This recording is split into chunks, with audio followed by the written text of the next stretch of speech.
everybody, and welcome back to another one of Guidestone, Colorado's High Altitude Garden Series. My name is Monica Pless. I'm the Farm to School Director, and today we're going to talk some about soil health and about bed preparation, and specifically around bed preparation techniques that we use here at the farm and that you can use in your own garden, whatever size it is at your house.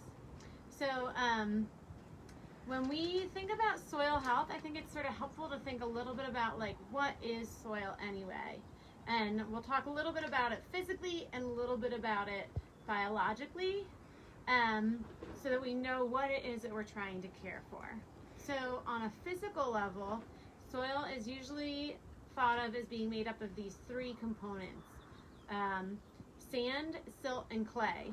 And they're different, like little particles of rock that are different sizes. And so if coarse sand was this size, then silt would be about this size, and clay would be basically like a little period at the end of the sentence, right there, a little speck right there.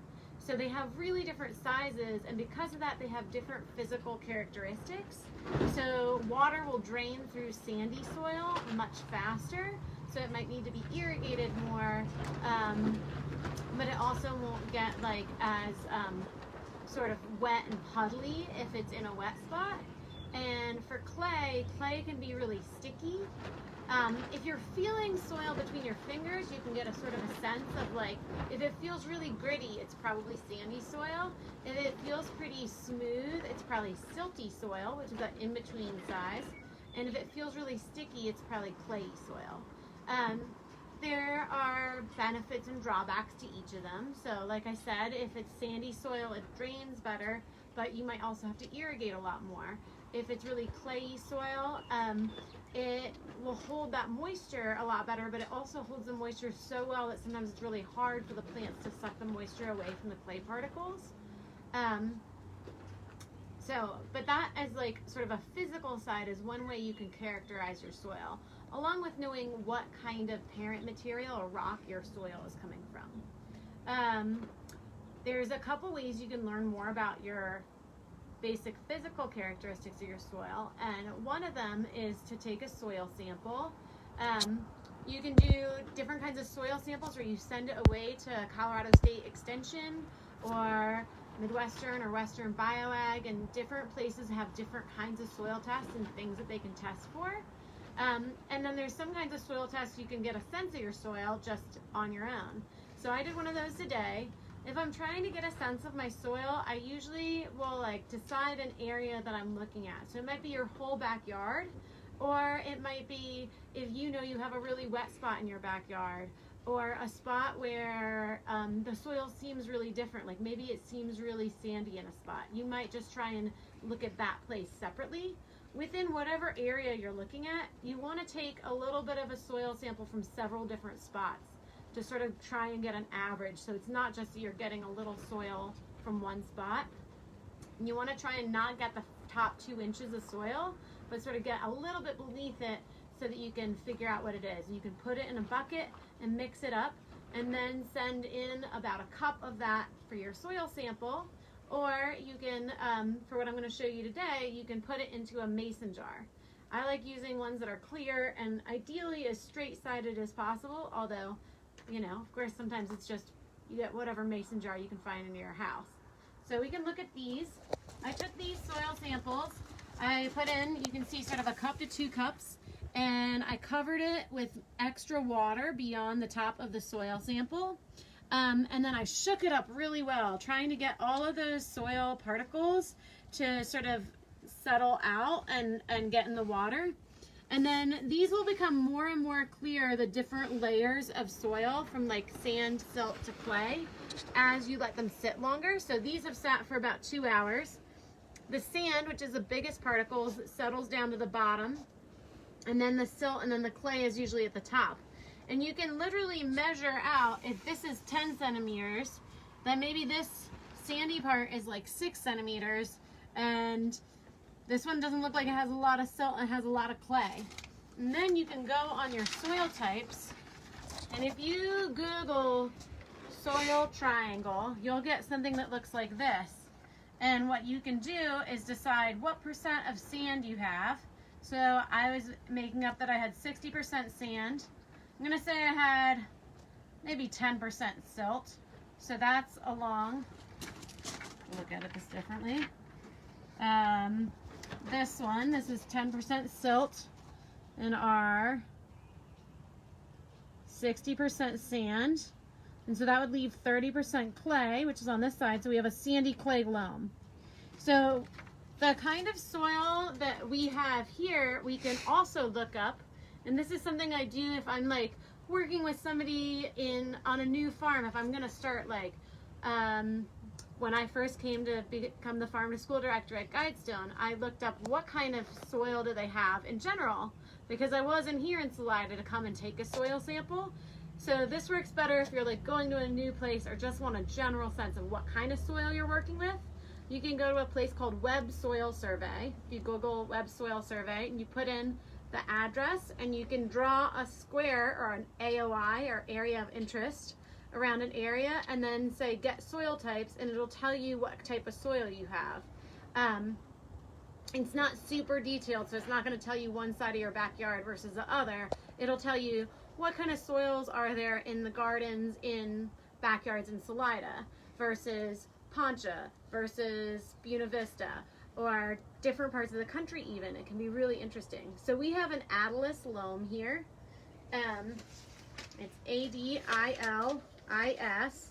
And sometimes, depending on the state, it'll also tell you other things about that area. So ours are on 1 to 5% slopes.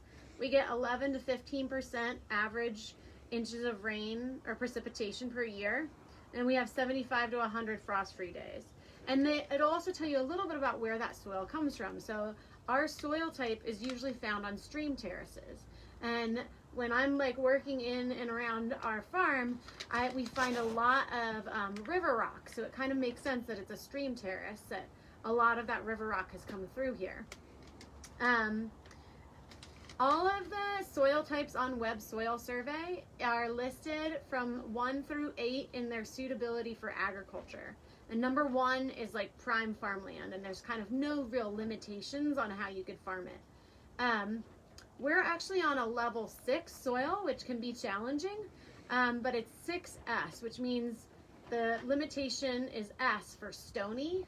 And when we take a little walk around the farm in a second, you'll see we have a lot of those river rocks. So it can be really stony, and that can be a challenge. The other kinds of limitations that they list are E for erosion, which means it might be a wind-blown soil like loess, which can erode away really quickly, especially if you're on a slope. It might be C, which is a really dry soil, or sometimes it has like extra mineral deposits that make it challenging. Or it could be W for a really wet soil that sometimes doesn't drain well and like might just stay wet all year round, which would give you problems if you're trying to plant in that, because a lot of your plants might rot. So that's a little way you can do a little bit of a soil sample on your own. You can also, just like with your fingers, like I said, just take a little bit of wet soil and mush it between your fingers and see if it feels gritty, it's probably pretty sandy. If it feels smooth, it's pretty silty. And if it's really sticky, it's probably clay. So that's sort of a good way to tell too. The other thing I think about when I'm thinking about soil health is a lot of the times I'm trying to manage the soil health on a farm specifically so that I have healthy plants. So what things do plants need in the soil? Well, they need some water, and the trick with water is they need just enough but not too much. And so there's ways that we can control how much water are in our soil, and some of that might be like earthworks, some of it is irrigation, some of it is mulching the soil so that we don't have as much evaporation and we help to keep that soil moisture that's there in the soil. And then some of it is also organic matter. Organic matter is really like more getting to the biological side of physical characteristics, biological side of soil, not so much the start thinking about like what are the microorganisms in there. And organic matter is usually like plant material or carbon material that has broken down. Sometimes it's broken down like just a little bit and you can still tell like, oh, this is straw, that I put down last year and it's just starting to break down, or this is wood chips that maybe I put down 2 years ago, but I can still see and tell that they're wood chips. Or they might break down more and more, and it gets to be like that duff in the forest floor where you can't really tell what it is, but it's still really like fluffy. Or it can break down completely so you can't tell what it is at all, and that's soil humus. Not hummus, but humus. Both are good. And one of the really great things about organic matter in your soil is that it helps to moderate, it helps to keep like enough air in your soil, and it helps to keep enough water in your soil. So it makes almost any soil type better to have more organic matter in the soil. So like I said, plants need water in the soil, but just enough, not too much. We need air in the soil. And like there's ways that we try and keep air in our soil. We try and limit the compaction. So if you think about soil as a little bit of a sponge, if you step on the sponge, or especially if you like run over your sponge with a big heavy tractor all the time, that can cause big compaction. And so there's ways that we try and limit that. And so one of it is like not using a tractor just as little as possible. I've worked with farmers in the Midwest who are still on a really large scale and use a tractor, but they have very set spots where their beds are, so that compaction is primarily in their pathways, and they never would drive a tractor over their beds, so that like, at least the beds stay fluffier. The other thing that we can do on more of a garden scale is that we can use broad forks or garden forks to try and loosen the soil, and they go down into the soil. We put them in vertically, and then we just tilt them back. We don't want to invert the soil layers, because some of the microbiology that's in the top of the soil, those are microbes that are really well adapted to the amount of oxygen and moisture that they have at the top of the soil. And if we flip them up all the way upside down, like you would with a plow, or if you really shoveled and flipped your dirt, it would then those microbes might not do well because they're in a new part of the soil profile, and it's not what they're used to. So when we are trying to loosen our soil at the beginning of the year, we try and do it with forks, so that we're just basically creating deep openings so that water can infiltrate, so that air can get into the soil, but we're not inverting the soil layers. The other reason we try and do that as much as possible instead of using even a rototiller is that the rototiller and like a tractor, for sure, they can really beat up the soil and they break apart those soil clumps. And a lot of what holds those soil clumps together is fungi or mushrooms. And those soil fungi are really important for helping for soils, especially out here in the West where we have relatively basic soils, helping them hold on to phosphorus. And so those fungi, they have these really long fungal roots called hyphae, and those are really, they're really delicate. And so if you like start disturbing the soil and turning it over, those fungal hyphae are going to disappear, and then we're not going to have as much fungal material to sort of hold together our soil.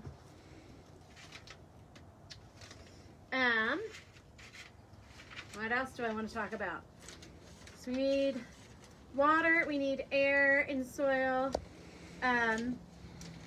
The ways that we can have more air and more little tiny air spaces in our soil might be things like adding more organic matter. So again, if we like mulch something with straw, and then the next year we do that same kind of forking of the bed gently, it's getting a little bit of that organic matter to fall down further into the soil and making it fluffier.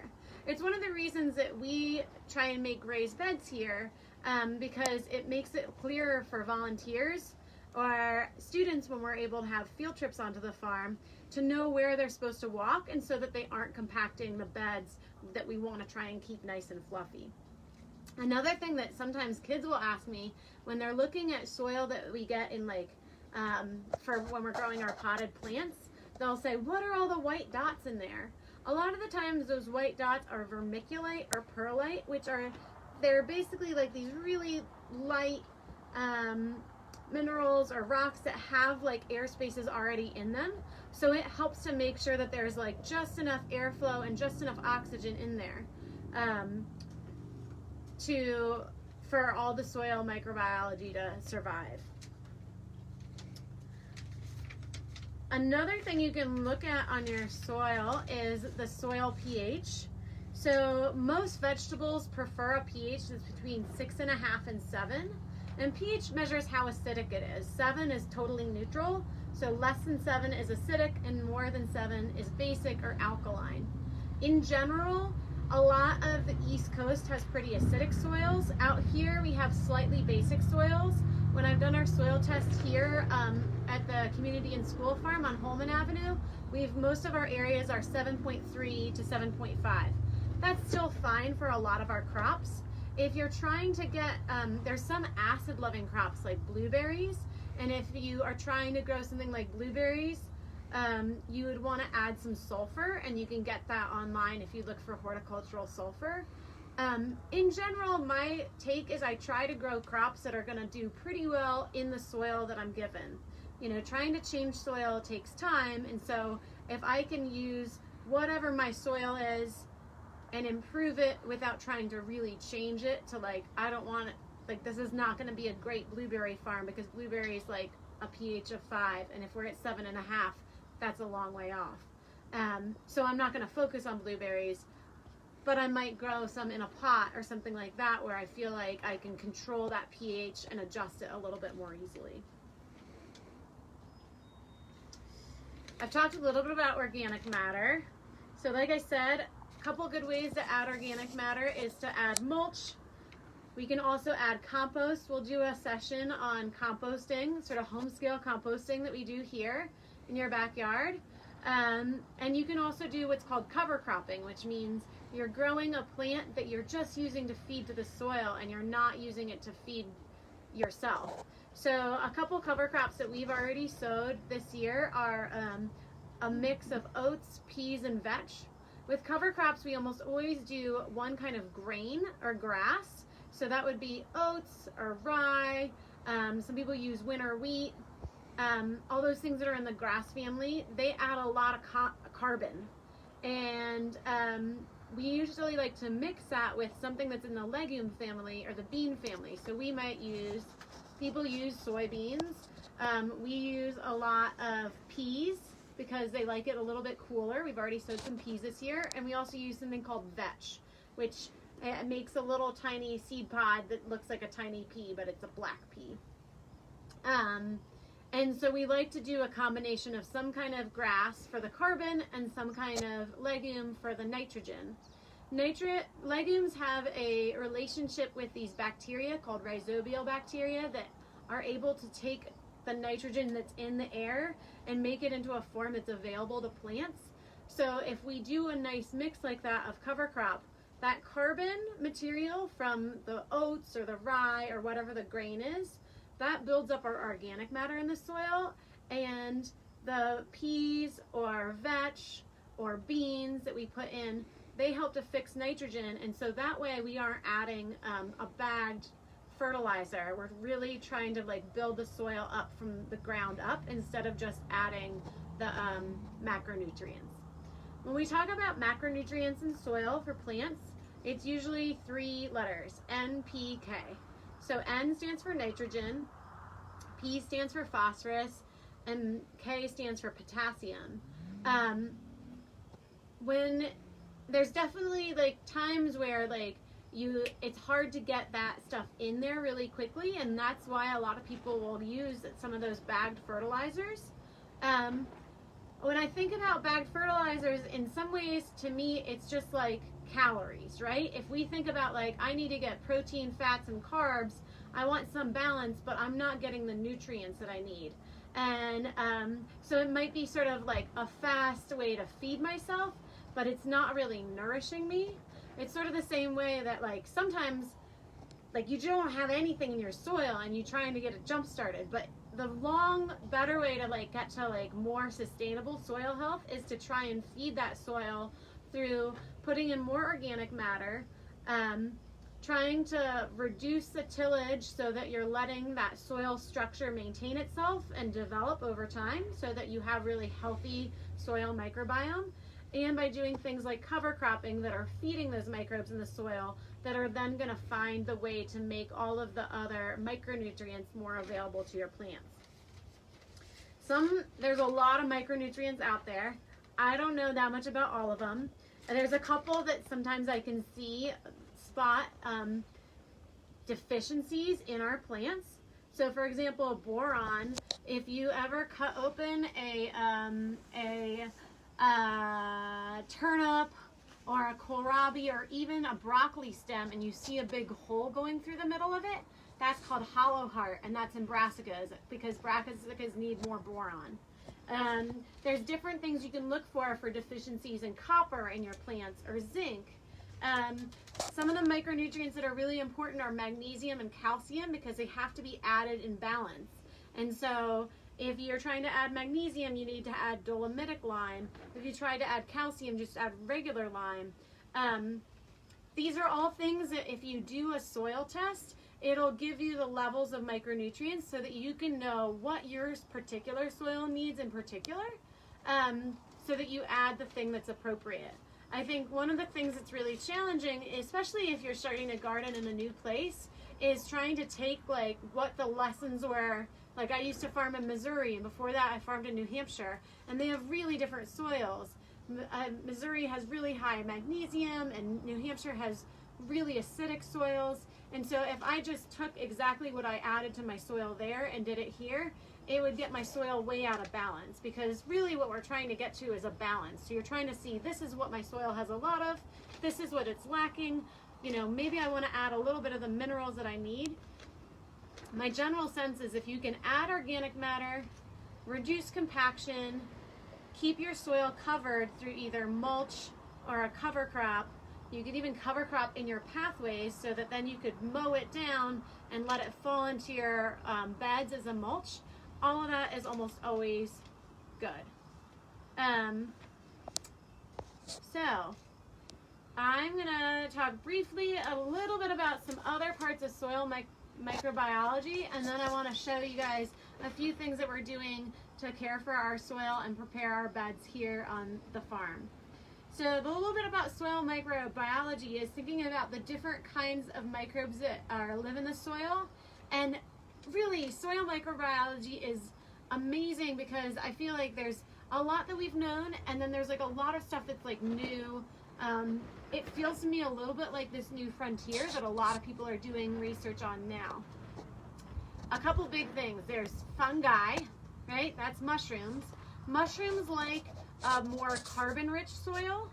And then there's bacteria, and bacteria like a more nitrogen-rich soil. And we'll talk about this more in our session on composting. But in composting, you also want a balance of carbon and nitrogen, just like you want in your soil.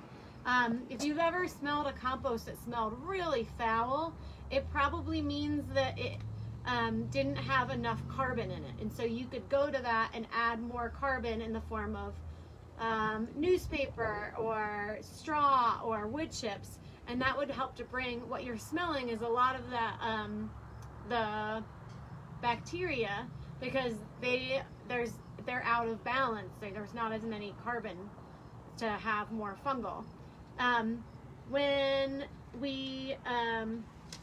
So the other thing I would say is that, like, when we think about the decomposers that live in soil, those decomposers, their job is to break down that organic matter from the leaves or straw or wood chips that we might recognize and turn it into that humus.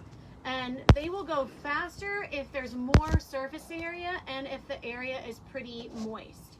And so if you want to make your compost go faster, or if you want to increase your organic matter really within your soil, you would be better off at like having it break down faster if you, for example, like ran it through a wood chipper instead of like just set out logs. Like logs out here will eventually break down, but they'll take a really long time, especially because of how dry it is. So if you covered them, they would break down faster. And if you ran them through a wood chipper, so they're all little pieces instead of big logs, they would break down faster. So that's one way that you can get your like decomposer started. Like I said with legumes, they have this partnership with these rhizobial bacteria to fix nitrogen from the air. If you aren't seeing a lot of that in your soil, you can actually buy inoculants. They come in a little packet and it's like a little black powder, and you wet down your pea seeds and like roll them through that inoculant, and then you plant them, and that'll make sure that they're inoculated with that rhizobial bacteria to really help them fix the nitrogen and improve your soil. And then the mycorrhizae are a fungal relationship, so soil fungus that makes relationships especially with trees. And they, like I said before, help to hold phosphorus, especially in the alkaline soils. So let's go take a quick look out in the farm at a couple ways that we're preparing our beds.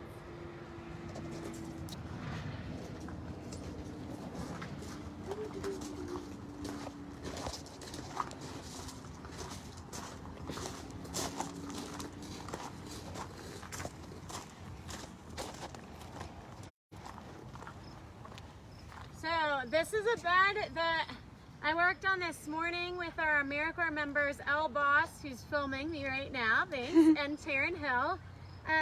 So on the left side is a bunch of oregano, and so we weeded out a lot of grass from that area, and we did it by hand partly because oregano is a perennial, and so we don't want to like tear up all the perennials and have to replant them or something. So we did that all by hand. And then on the right side is an open area where we're going to plant some new herbs this year. So we went over it with some forks, and we did exactly what I was talking about, where we just go down and we loosen the soil. And that also helps us to find some more of the grass roots to pull up.